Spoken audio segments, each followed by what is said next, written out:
সবাইকে আবার স্বাগত জানাই নতুন আরেকটা ব্লগে। আমি অনিন্দিতা, আমেরিকার টেক্সাস থেকে। নিশ্চয়ই আপনারা সবাই খুব ভালো আছেন।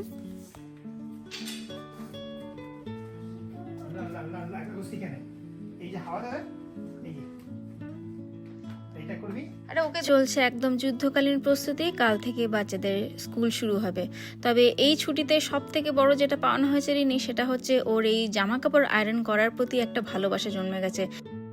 তাই যতই ওকে হেল্প করার আশ্বাস দেওয়া হোক না কেন, ও টেনে টেনে নিজের জামা কাপড়গুলো এখন ইস্ত্রি করতে বসেছে। আসলে জানেন তো, একদম মেয়েটা মনে হচ্ছে এই দিক থেকে আমার মতনই হয়েছে। কারণ ছোটোবেলায় আমি মাকে দেখতাম ঘন্টার পর ঘন্টা বসে বাবা, কাকা, দাদা সবার জামা কাপড় আয়রন করতে। আর সেই সময় না ওই মায়ের দেখে দেখে আমার মধ্যেও কিন্তু একটা বেশ সুন্দর ইচ্ছা জন্মেছিল, এই যদি আমি করতে পারতাম। তো এখন মনে হচ্ছে রিনিও সেই আমার মতনই আর কি ধাতটা পেয়েছে। ওর এখন এই ইস্ত্রি করাটা ভীষণ প্রিয় একটা কাজ হয়ে উঠেছে। না, জুতো এখানে থাকবে না। বাজে সকাল 7টা। রিনি এখন বেরোচ্ছে। আজকে যেহেতু বুধবার, রিনি কিন্তু বাড়ির থেকে আর লাঞ্চ নেয়নি, ও স্কুলে লাঞ্চ কিনে নেবে বলেছে। সেই কারণে জাস্ট রেডি হয়ে একটু হালকা জলখাবার খেয়ে বেরিয়ে পড়লো। আর বাইরেটা দেখুন, এখনও ঠিক করে আলো যদিও ফোটেনি, তবে আজকে যেহেতু একটু গরমের দিকেই রয়েছে টেম্পারেচারটা, তাই রিনি হেঁটেই চলে গেল। রনর লাঞ্চ বক্সও প্যাক করে দিলাম ইতিমধ্যে। দুজনকে কিন্তু স্কুল বাসে চাপিয়ে এখন আমি আর তুহিন কিন্তু আবার শুরু করেছি আমাদের নতুন বছরের হাঁটা।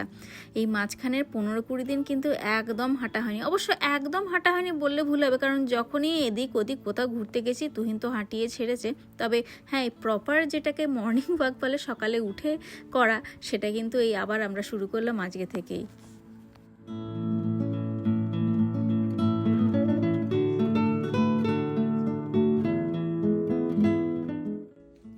ছুটির কটা দিন এই লিভিং রুমটা কিন্তু এই সময়টা ছিল দেখার মতন। চারিদিকে কাগজপত্র, বই, খাতা, পেন্সিল, কালার সমস্ত ছড়ানো। আসলে এই লিভিং রুমটাই হচ্ছে ওদের যত ক্রিয়েটিভিটির জায়গা। এই লিভিং রুমে বসেই ওদের যত রাজ্যের ছবি আঁকা, যে কোনো খেলা সবই কিন্তু এখানে। তবে আজকে অনেক দিন পরে এই জায়গাটাকে একটু পরিষ্কার দেখে একদিকে অবশ্য ভালোই লাগছে, কিন্তু আরেকদিকে কিন্তু একটু মনটা খারাপ লাগছে। আসলে কিন্তু আজকের দিনটা বাচ্চাগুলো মনে হচ্ছে একটু টায়ার্ড হয়ে ফিরবে। আর অনেক দিন পরে যেহেতু স্কুলে ফিরলো, আজকে কিন্তু ওদের আবার সেই পুরনো রুটিনটাতে ফিরে যেতে একটু তো সময় লাগবেই।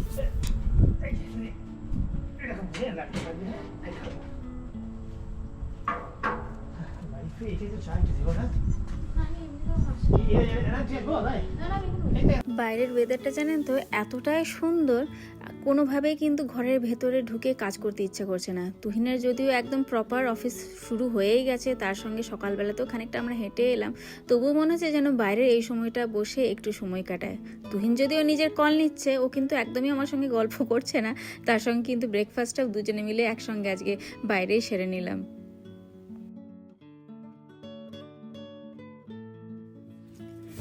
গতবার যখন ফিজিক্যাল অ্যানুয়াল চেক আপে গেছিলাম, সেখানে ডাক্তার আমাদেরকে একদম স্পেসিফিক্যালি বলে দিয়েছিলেন যে ভাত খাওয়া কিন্তু কমাতে হবে। এবার বাঙালির যদি ভাত খাওয়া কমাতে হয়, তাহলে সেটা কত বড় একটা কাজ বলুন। ভাত ছাড়া কোনো কিছু বানাতে গেলেই, মানে লাঞ্চ বানাতে গেলেই প্রথমে যেটা মনে আসে যে এমন কি বানাবো যেটাতে পেট ভরে, অথচ খেতেও ভালো লাগে। কিন্তু সেরকমভাবে কোনো কিছু কিন্তু খুঁজে পাই না। আমাদের বাঙালিদের কাছে একটা প্রপার লাঞ্চ মেনু বলতে ভাত, ডাল, তার সঙ্গে একটা তরকারি বা ভাজা, তার সঙ্গে একটা মাছ, ডিম অথবা মাংস। এই 4টে জিনিসকে বাদ দিয়ে কিভাবে একটাতে আসা যায় বলুন তো? কোনোভাবেই জানেন তো মাথায় কিছু আসছে না আমার। ওই একদিন স্যালাড খাচ্ছি ঠিকই, কিন্তু পরের দিনই মনটা একদম ভাতের জন্য হু হু করে যাচ্ছে। তাই আজকে ভাত তো কোনোরকমভাবেই বানাইনি, একটু বেগুনি আমি এয়ার ফ্রায়ারে পুড়িয়ে নিয়ে সেটাকে একটু বেগুনের ভর্তা বানালাম। আর তার সঙ্গে এই রুটি খাবো। এবার এই রুটিটা যেটা বানাচ্ছি সেটা কিন্তু একটা মাল্টিগ্রেন আটা, আগেই দেখে নিয়েছি। এতে আটা তো রয়েছে, মানে গম রয়েছে, তার সঙ্গে কিন্তু ওই ওটস, তার সঙ্গে কর্ন, সাইলিয়াম সিড, এগুলো সমস্ত কিছু মিক্স করা আছে। কিন্তু এই প্লেন রুটি দিলে আবার বাচ্চাগুলো খাবে না, জানেন তো। তাই একটু ছাতু ভরে রুটিগুলো বানালাম, ওপর থেকে অল্প একটু শুধু ঘি বুলিয়ে নিলাম স্বাদের জন্য। আর তার সঙ্গে ডাক্তার বলেছে প্রচুর পরিমাণে ভেজিটেবলস আর তার সঙ্গে ফ্রুটস খেতে। সারাদিনে একটা ফল খেলেও তার বেশি কিন্তু আমার পক্ষে চলে না। ওই বলতে পারেন ফল খাওয়ার প্রতি আমার একটু অনীহাই রয়েছে। আর ভেজিটেবলস বলতে যদি সেই লাউ বা কুমড়ো হয় সেটা তো একদম সুন্দর তেল ঠেল দিয়ে তরকারি বানিয়ে খেয়ে নেবো, কিন্তু সেটাও চেষ্টা করছি আজকাল একটু অ্যাভয়েড করার। ওই কাঁচা সবজি দিয়েই এখন নানান রকম রায়তা বানাচ্ছি, কোনোদিনও বিটের রায়তা, কোনোদিনও গাজরের রায়তা, এইভাবেই চলছে। তবে প্রোটিনের কথাটাও চিন্তা করতে হবে, কিন্তু এটাও মুশকিল, ডিমে বলে দিয়েছে কুসুম বাদ দিতে। এবার এত সুন্দর এক মূল্যবান একটা জিনিস, সেটাকেও যদি জীবন থেকে বাদ দিতে হয়, জীবন আর কি থাকে বলুন। বড় গুণীজনেরা কিন্তু একটা কথা ভালো বলে গেছেন যে সময় থাকতে সব কিছু করে নেওয়া উচিত। যখন সময় ছিল এই খাবারগুলোর প্রতি কিন্তু তখন কোনো ইচ্ছা বা কোনো ভালোবাসা ছিল না, তখন ওই যত জাঙ্ক খেতে ইচ্ছে করতো। কিন্তু এখন দেখুন যখন বয়স হয়েছে অথচ এইগুলোই খেতে ইচ্ছে করে, কিন্তু এখন আর কিছুই খেতে পাচ্ছি না। এটাই হচ্ছে জীবন। খাবে তুমি? No, I'm hot. Your hot? হ্যাঁ সত্যি আজকে খুব গরম ছিল না রিনি বাইরে? খুবও ছিল না। না এখন 28 ডিগ্রি সেন্টিগ্রেড। যখন আমি ঘরে আসলাম, it wasn't feeling too hot for me. It was feeling like medium, but a little bit to the hot তুই কি side. জানিস কলকাতার মতন জায়গায় যেখানে লোকে গরম গরম বলে পাগল হয়ে যায়, সেখানে এখন 7 ডিগ্রি সেন্টিগ্রেড। আর এখানে আর হুস্টনের মতন জায়গায় ঠান্ডায় মানুষ কাবু হয়ে যায়, হুস্টনে আজকে 28। মানে একদম যাকে বলে না মানে গ্লোবাল ওয়ার্মিং ফল, যে জায়গায় ঠান্ডা হওয়ার কথা সেই জায়গায় গরম, আর যে জায়গায় গরম হওয়ার কথা সেই জায়গায় ঠান্ডা। ওর গরম লাগছে। হ্যাঁ there's no fan. অত রণ ইয়ে করিস না কেন বলতো, এখন ঠান্ডা লেগে যাবে।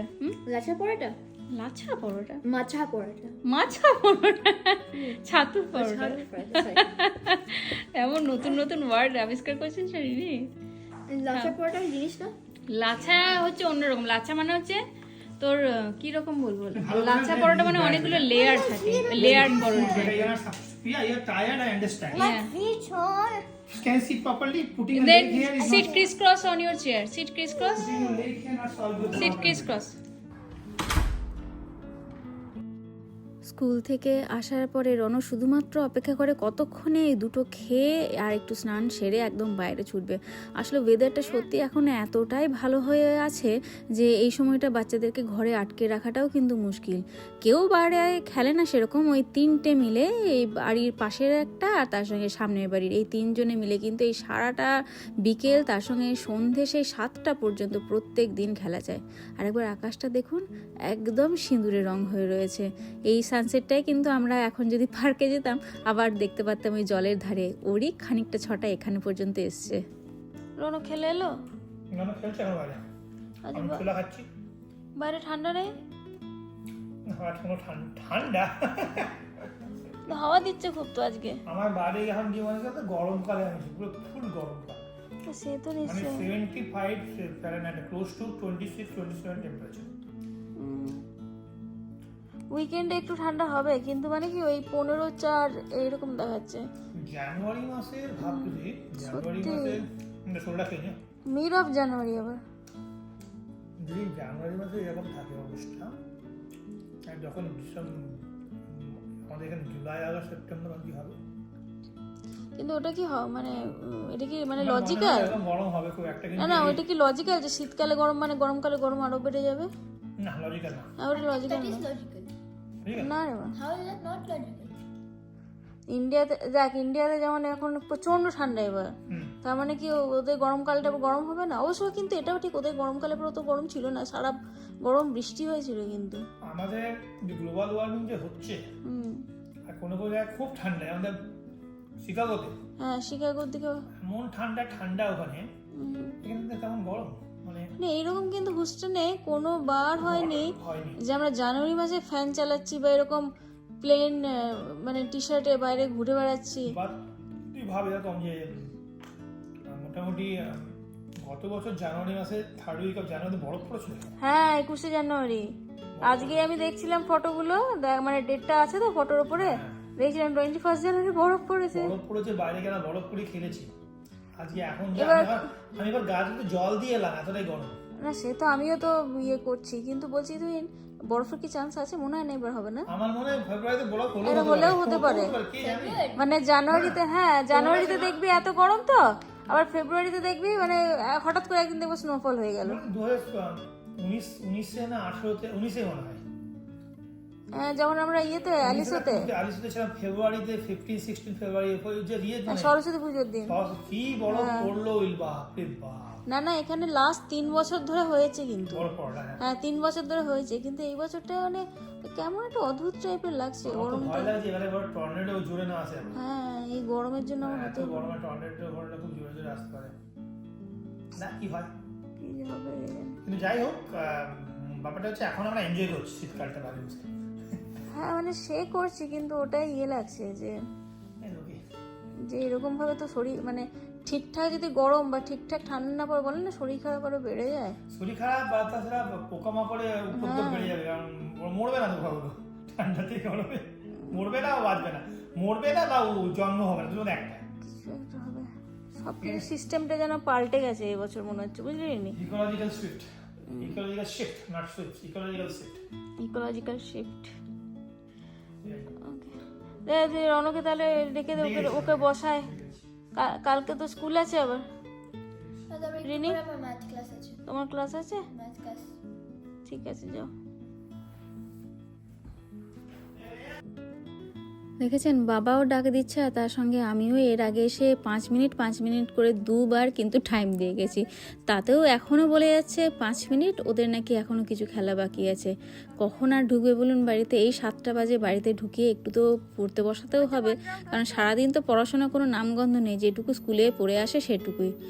ঠিক আছে চলুন তাহলে আজকের মতন ব্লগটাকে এখানে শেষ করলাম। কেমন লাগলো ব্লগটা সেটা তাহলে অবশ্যই কমেন্ট করে জানাবেন, ভালো লেগে থাকলে অন্যদের সঙ্গে শেয়ার করে আমাদের চ্যানেলটাকেও সাবস্ক্রাইব করে নেবেন। আপনাদের সবার সঙ্গে খুব তাড়াতাড়ি আবার দেখা হচ্ছে। সবাই খুব ভালো থাকবেন, সুস্থ থাকবেন, আর যতদিন ঠান্ডাটা আছে উপভোগ করে নিন সবাই। Good night. যাও ওখানে রেখে, বাই, গুড নাইট।